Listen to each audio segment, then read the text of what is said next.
Just making sure that everybody has their notebooks out to take notes for tonight's program.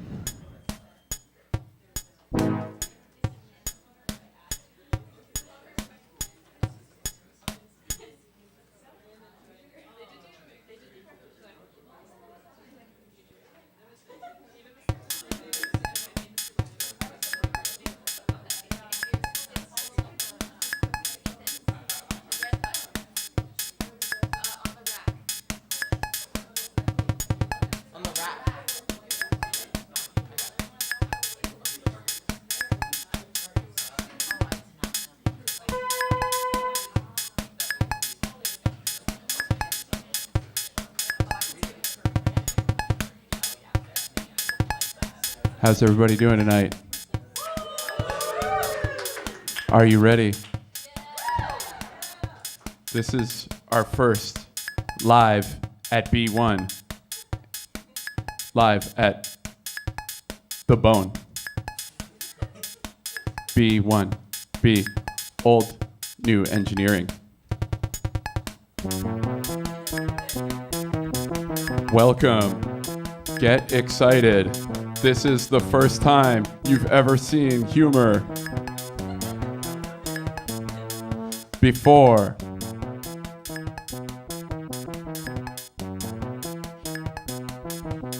So, oh yeah. Cool. Wild. Fun. And this is a young Nemhauser production. You can't see what we're doing, but that's because it's live television. And, oh wait, yeah, hold on. Cool. Up first, live, your host, so live, it's Mecca Lewis.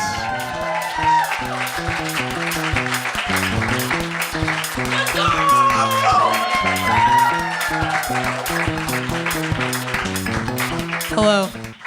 Hi. I don't do sports, so I've always wanted to have an excuse to do that jump. Thanks for making that happen. Guys, are you a little excited? Because I'm a little bit excited.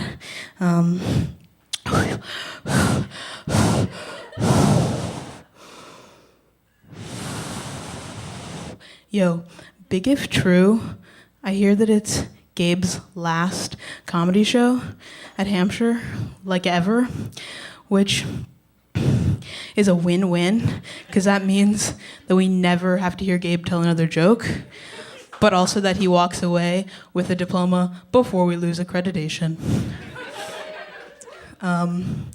But since I'm here, I might as well indulge you and tell you a little bit about myself before, he comes out. Growing up, I wasn't afraid of much. I didn't have a lot of fears, I thought it was a kid thing, but truly I realized that it's a product of being a child of the 21st century, right? Kind of fearless. I'd come home, get on the internet, and watch street fight compilations. And after you see somebody getting their weave ripped out of their scalp, you've kind of seen it all. So I was really fucking hype about being a teen, because as a teen, that means that no mean girl would ever get to me, because I'm fucking brave as hell. But I've noticed that as I age a little bit, with age comes fears. Really, I thought I evaded that one. There's your typical stuff like eternal loneliness, poverty, getting murdered somehow. But the worst one for me is white women. White women are really fucking scary. And I've developed this fear as I've come into older age. And it hit me like a fucking school bus. And you gotta be really careful because you say it too loud and you speak them into existence. I made that mistake when I went home for winter break. I'm from Baltimore, Maryland. I live in an all-black neighborhood, and it's pretty cool, yeah, if you're wondering.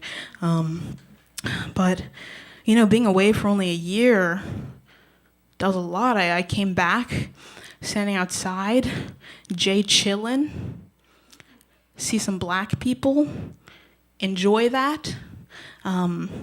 And then in my periphery, I see this figure coming towards me, and I'm on defense mode,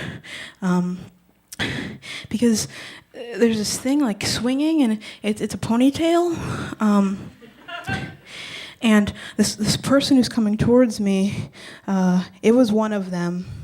I made the mistake of maybe saying white woman at some point in the day, and one appeared.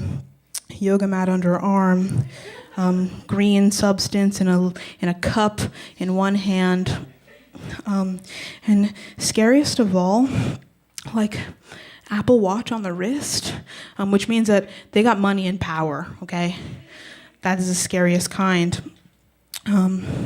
But I'd realized that this person was coming towards me, approaching me fast, and I needed to do something before I shit my pants. So I'm trying to get out of here. I look down to check the time. So I glance over at my Apple Watch, and I get a notification that my Uber has arrived.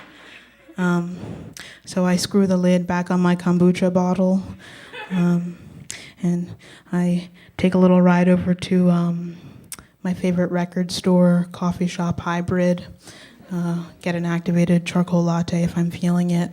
But that's all just to prepare me for my trip over to the makerspace that I'm a member of, so I can do some digital fabrication. I have a question. I'm taking a poll. Has anyone here ever heard of mukbang? Oh, those are hands. Wow, a lot of you. For those of you who are unfamiliar, mukbang is maybe the best thing that's happened to the internet. It's a cultural phenomenon, really, where there are people who, for free, for your own pleasure, just kind of eat copious amounts of food on camera, and they post it. And you can watch it as many times as you want. But the thing is, with these videos, the best are when it's very small woman, very big eyes, very small mouth. But it's good content. They just kind of eat and eat and eat and eat. And I found this through an exploration of something called Oddly Satisfying on the internet. And there are a lot of corners to Oddly Satisfying, all to the same point, that they are oddly satisfying. But there's something for everyone. I found that mukbang really is the safest one, because it got a little bit weird, when I was looking at slime videos. All 12-year-olds. Not good stuff there. So if you're looking for some satisfaction, in a non-sexual way, come on, people, really. Mukbang is the way to go. I also think that perhaps, it's pretty good stuff. Don't knock it till you try it. I found, though, that through watching this, it reminded me a lot about something that maybe I used to do when I was maybe 10, 11, 12. I'd do this thing where I went to school and then I'd come back from school and I'd be ravenous after a day of long division. So naturally, I'd walk to the cupboard in my home, and I'd pull out a bag of bread, some Sara Lee soft and smooth wheat bread, and then I'd squirt a mound of ketchup on either side of 2 slices of bread, and just kind of nestle a piece of turkey bologna in the center. Now, yeah, my palate was really refined. And I'd be like, wow, time to eat. But I can't just sit at like the dinner table because there's 3 empty chairs around me. That'd just be sad. So I sit at the place for one, which happens to be the computer. And I'm sitting at the computer, and I can't just like sit at the computer eating like a little narc. So I open up Photo Booth, and I maybe start recording myself. So I'm talking, and I'm talking, and I'm talking, I'm eating, and I'm eating, and I'm eating. And then, like, I finish the sandwich, but I haven't finished talking. So, you go make another sandwich and do the process over again. Then I come back, and then I continue eating the sandwich. And that goes on for maybe 3, 4, 5 more times. I was not a thin child.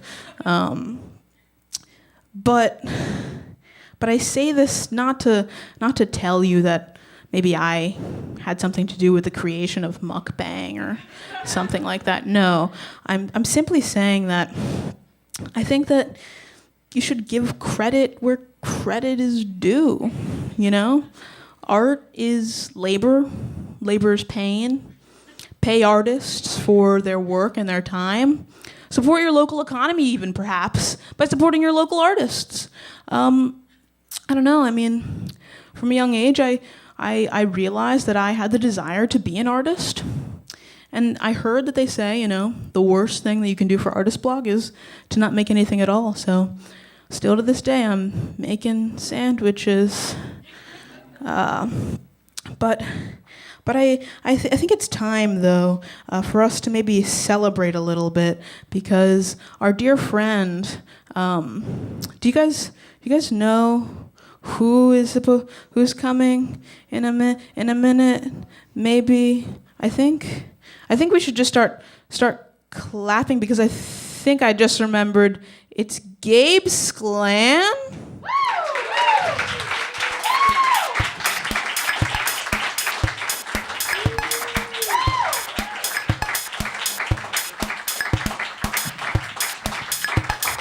Thank you.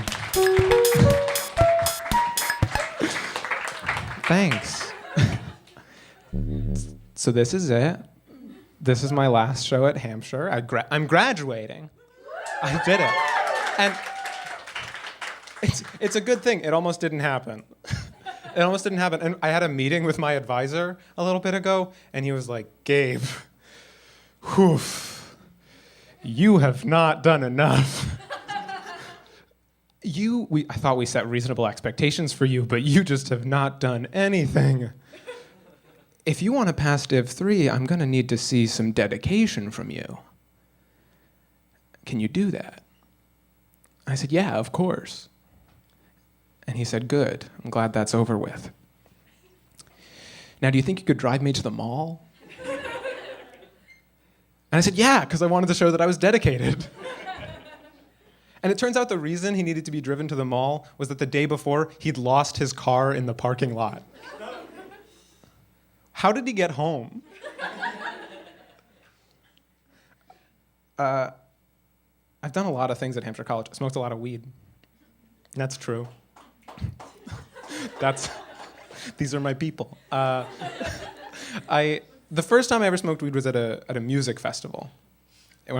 And I was just at a concert, and this guy came up to me and he said, "How old are you?" And I was 14, so I said, "I'm 15." And he said, "15? My kid's 15. I'd never let him come here. Want some weed?" I said, "Yeah, you seem like a good dad." And by the end of the week, I was like hotboxing the back of a van with a gas mask. Which, for those of you who don't know, is just another hot box for your face. And my friend had a really terrible time at that music festival. he lost his shoes during one of the concerts, and so we had to go home early. And when we got there, his feet had been all cut up on the walk home. So he went to go get his backpack, and then he realized that his backpack had been stolen, along with his laptop, his wallet, and every journal he had ever owned. I know. But somehow, for years when I told this story, I somehow made him the asshole. Like, I was like, this idiot wore Crocs to a mosh pit, so I had to miss the Alt-J concert.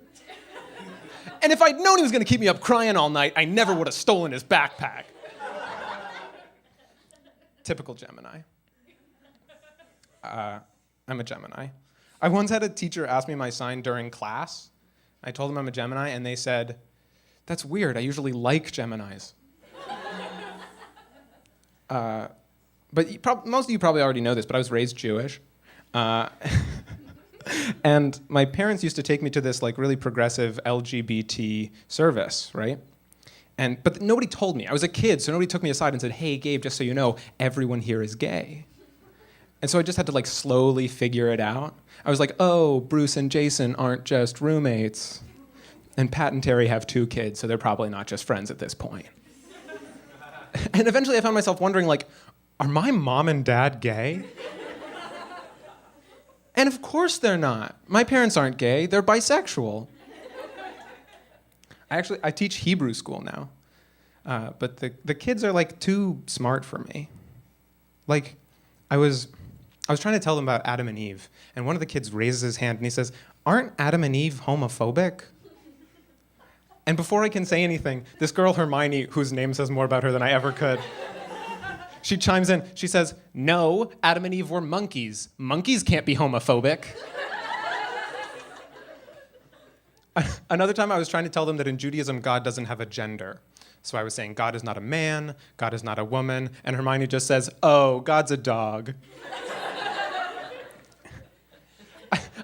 I don't want to harp on Hermione too much, but I have one more story about her. Because one of the kids was saying something about his dad going to work that morning, and she said, "That's impossible. People don't work on the weekends." And I said, "I work on Sundays." And she said, "No, you don't. You're here with us." She thinks I want to hang out with her. I mean, I do really like the job. It's very easy. It's basically just like hanging out, eating snacks, talking about God. It's Hampshire without weed. And in fact, one time I was putting out the snack and a kid comes up and he says, "Animal crackers, I love animal crackers." And I said, "Really? Me too. Which is your favorite shape?" And he says, "Triangle." But there's one kid that's just like, he's like a bit of a problem. Like on the first day of class, I was taking them up to the sanctuary to see the Torah, which for those of you who don't know is like this big scroll that comprises the most important part of the Jewish Bible. And I sort of unrolled it for them, and I said, "Does anyone know what this is called?" And Zeke was ready. He said, "That's poop." And I said, "No." And he said, "That looks like poop to me." And I said, "Actually," and he said, "That looks like poop that's been cut by a 500-degree red-hot knife." And it was so sad because none of the other kids laughed. Just me. And things just got worse from there. Like, he started pushing kids over, calling them names. He told them Pennywise was going to kill them. One time he took my phone out of my pocket and started threatening to tweet that Barbara Streisand was my real mom. And then he just said, I'm doing it, while actually he was entering incorrect passwords until my phone locked me out. And so eventually I took him aside and I said, "Zeke, why do you think it's okay to treat me and your classmates like this?" And he said, "Well, my parents are mean to me, so I take it out on you guys." But you're not supposed to know that yet. That makes you too powerful. I didn't know anything as a kid. Like, one time my parents left me home alone, and so I was making macaroni and cheese shirtless. And I was carrying the pot over to the sink to strain the pasta, and I spilled the contents all over my naked chest. And the only thing that stopped me from being horribly, horribly burned was the fact that I'd never successfully boiled the water. When I was like 10, I really wanted a journal. And so I asked my dad to buy me one, and he said he wasn't going to spend money on that. But instead, he got out this like old leather notebook, and he said, "This is the journal that I kept in the days after you were born.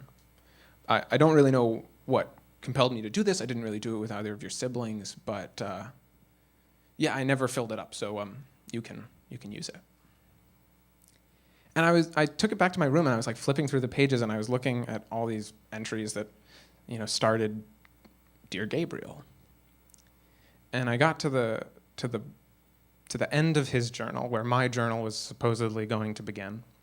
And I held all his pages in my hand, and I ripped them out, and I threw them away. It's my journal.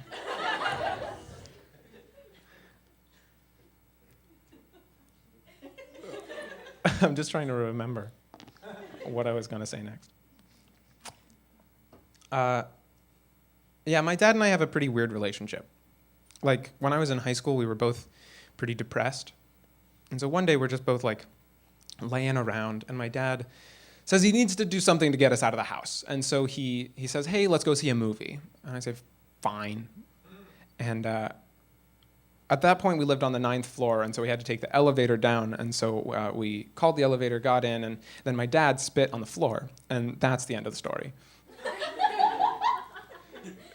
Because I can't remember anything after my dad spit on the floor of a moving elevator like it was a baseball diamond. He raised me. Like, he never gave me the sex talk as a kid. He gave me the masturbation talk. I guess it's all he thought I needed. But I'll explain. Like, I feel like a lot of people, like my age, probably discovered their sexuality on like the internet. But I didn't. I discovered my sexuality on the tennis court. Anyone? No? Anyone? Me? Great. See, okay, out behind my house growing up, there was what used to be a public tennis court, but at this point it had fallen into disrepair, and so it was just like a slab of concrete where during the day kids could practice dribbling a basketball, and at night adults could chain smoke and loudly abuse their pets. It's just true. And one day I was out there, 11 years old, and if we're honest, I was probably earnestly pretending to be a Pokemon by myself. And I came across this cardboard box. And it was full to the brim with pornography, porn magazines. And I didn't really know what I was looking at, but like I knew it was dangerous. Like I knew that things weren't gonna go well if my mom found me outside in the middle of a sea of pornography, like a detective who's in too deep. And so I decided to take some of it home, and I could have grabbed a whole magazine, but instead I just ripped out a fistful of loose pages and put them in my pocket, went home and put them in my desk. Y'all know what combs are? Combs, hair combs. Yeah? Recognition for hair combs? You know how sometimes on the side of a plastic comb it'll say unbreakable? It's like a sign of durability. It's not meant to be taken literally. Well, my brother had one of those combs, and when I saw that, I took it as a personal challenge. So I flexed it back and forth to weaken the plastic, and the two halves came right apart. And so my brother starts yelling at me. He says, "Gabe, that thing cost me $1. You owe me $1. And I say, "I was just trying to help," and I leave the room. And he says, if Gabe's not going to give me $1, I'm going to take one. So he goes over to my desk, and he finds my loose pages. And like the narc that he is, he takes it straight to my dad. And my dad calls me downstairs. He says, Gabriel, and I come running down. I'm already defensive. I say, Dad, that thing is false advertising. All I had to do was bend it back and forth with my hand a couple times. It came right off. He said, what? Oh my God. Oh, the comb.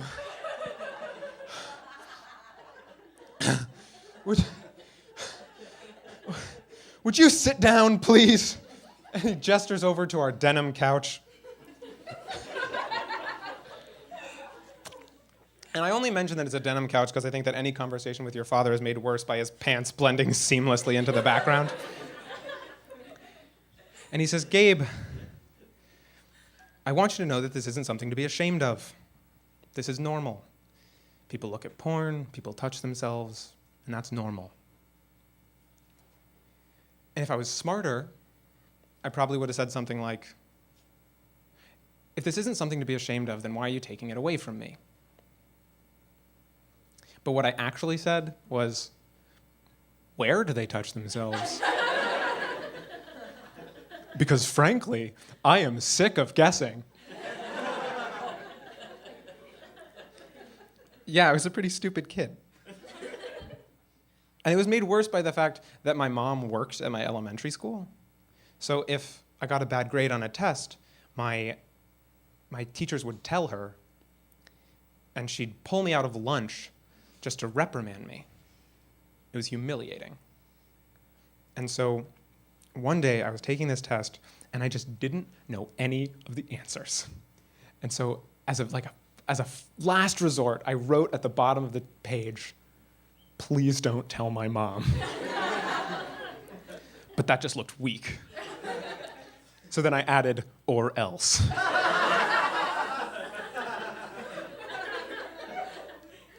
He told my mom. Apparently that's threatening a teacher. But sure, but what was I gonna do to him? The reason I wrote or else is because I literally couldn't think of anything. He controlled my access to the bathroom.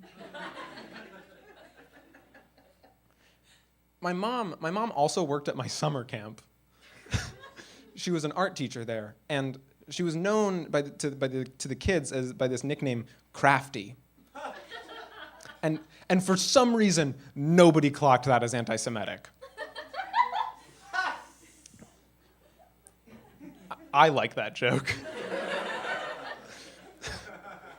And one day she was dropping me off at school, at summer camp, and she saw that I was staring at this girl. And she said, who is that?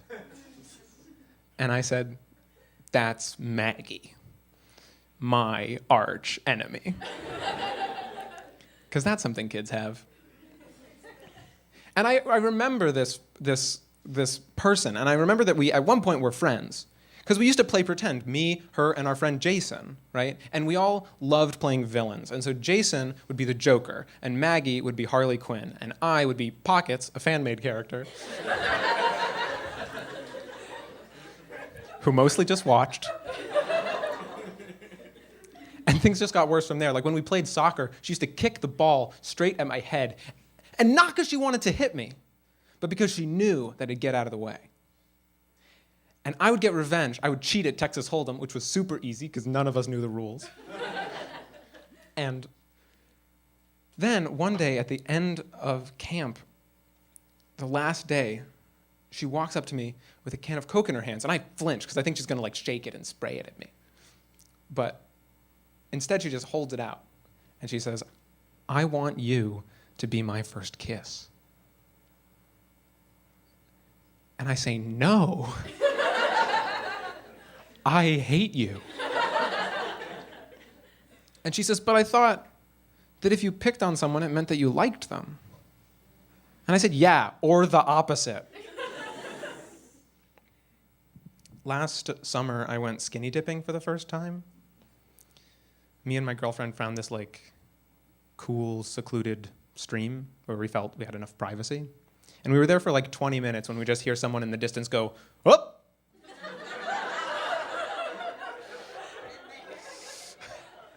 And we look over, and there's two mid-30s couples stopped on the path. And they give us a moment to like cover up, and we were not that embarrassed, right? We weren't like that ashamed, but they were trying really hard to comfort us. Like one of the guys was like, one of the guys said, "We thought about just joining you." And it was made worse by the fact that while this was happening, the two guys were like wading in the water, sipping beers, while their wives were sitting on the banks, angrily shucking corn. So we got out of there so quick. And in the car on the way home, my girlfriend turns to me and she says, "That was so embarrassing." And I say, "Well, I mean, people probably swim naked there all the time. It's fine." And she says, "No, I'm embarrassed because when they caught us, we were straddling pool noodles pretending they were our wieners."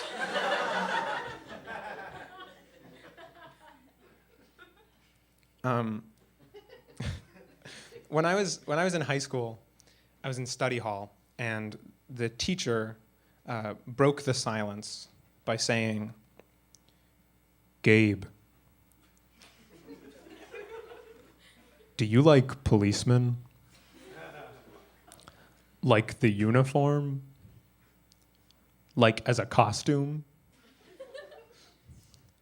Like if somebody asked you to prom and they were..." Never mind.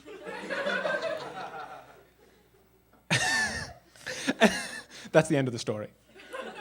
But I don't want you to think that this guy's like a bad teacher or like a creep, because I don't think he is. Like he's done me a lot of solids, right? Like once he drove me to the hospital when my dad was there in the hospital for a heart attack. He was okay. But we were when we drove there, we were really quiet. And then when we got there, my dad was all drugged up, and so we kind of just sat there. And then on the way back, my teacher says that he's hungry, and he asks if we can stop at this Chinese buffet. And I say, "Okay." And like they take us over to our table, and we're sitting there, we're just kind of silent for a moment. And then the teacher says, "I know you've kind of had a hard day, but first one to eat the most dumplings wins." Which I think makes him a good teacher. I think the fact that he could handle that situation makes him a good teacher, because not all of my teachers handled that as well. Like, my dad actually had a heart attack after opening night of a play I was in. I had the lead in my school's production of steampunk Romeo and Juliet. That's true. And the next day, like I said, my dad was fine, but we didn't know that yet. And I was pulled away from his bedside because we had a matinee, and the show must go on. And right before calling places, the director calls us all into a circle and says, "Hey, I'm sure you've all heard that Gabe's going through a hard time right now, so I just want to make sure that we're all out there to support him today. And I know you can do it, because I saw your performance last night, and it was incredible. It was so good. In fact, and I probably shouldn't say this,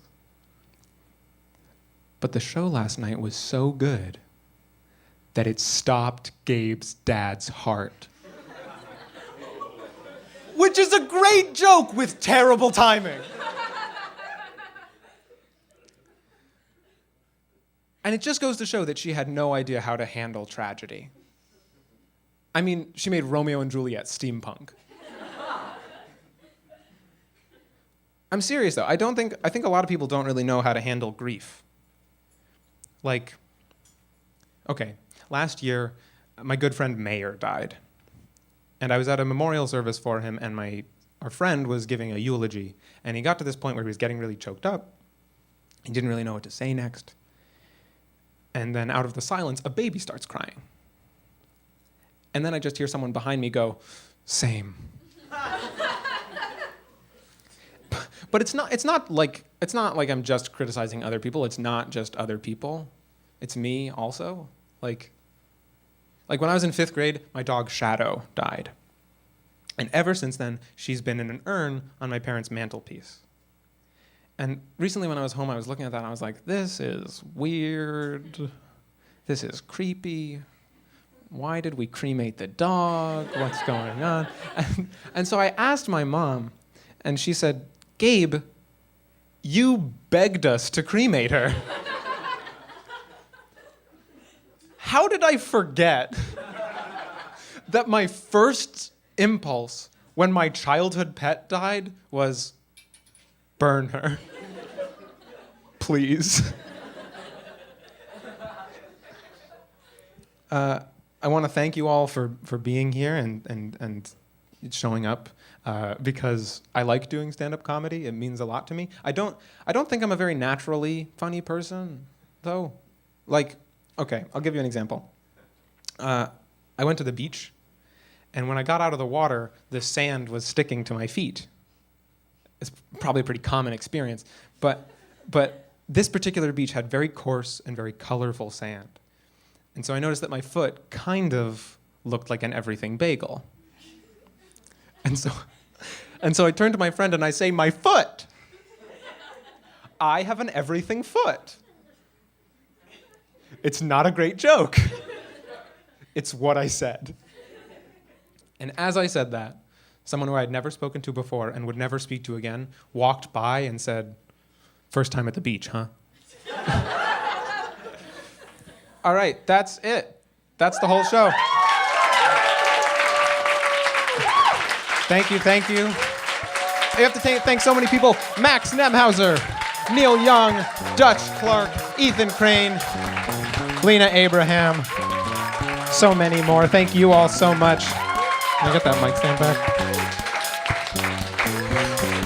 All right. If anyone wants to come, I'm going to go ring the bell.